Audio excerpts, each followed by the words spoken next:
ایک دن حضرت صلی اللہ علیہ وسلم لوگوں میں تشریف فرما تھے کہ آپ کے پاس ایک شخص آیا اور پوچھنے لگا کہ ایمان کسے کہتے ہیں۔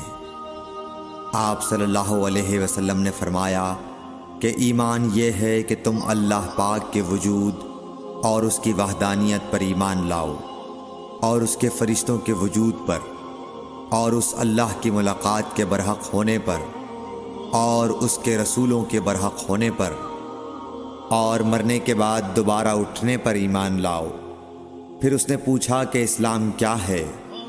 آپ صلی اللہ علیہ وسلم نے پھر جواب دیا کہ اسلام یہ ہے کہ تم خالص اللہ کی عبادت کرو اور اس کے ساتھ کسی کو شریک نہ بناؤ، اور نماز قائم کرو، اور زکوٰۃ فرض ادا کرو، اور رمضان کے روزے رکھو۔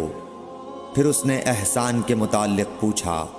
آپ صلی اللہ علیہ وسلم نے فرمایا، احسان یہ ہے کہ تم اللہ کی عبادت اس طرح کرو گویا تم اسے دیکھ رہے ہو۔ اگر یہ درجہ نہ حاصل ہو تو پھر یہ تو سمجھو کہ وہ تم کو دیکھ رہا ہے۔ پھر اس نے پوچھا کہ قیامت کب آئے گی؟ آپ صلی اللہ علیہ وسلم نے فرمایا کہ اس کے بارے میں جواب دینے والا پوچھنے والے سے کچھ زیادہ نہیں جانتا، البتہ میں تمہیں اس کی نشانیاں بتلا سکتا ہوں۔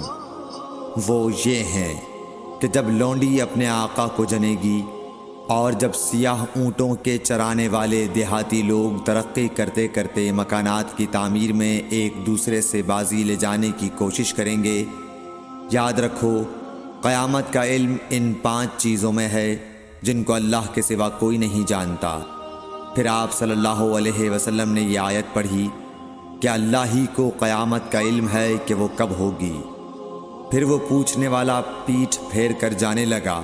آپ نے فرمایا کہ اسے واپس بلا کر لاؤ۔ لوگ دوڑ پڑے مگر وہ کہیں نظر نہیں آیا۔ آپ صلی اللہ علیہ وسلم نے فرمایا کہ یہ جبرائیل علیہ السلام تھے جو لوگوں کو ان کا دین سکھانے آئے تھے۔ صحیح بخاری حدیث نمبر 50۔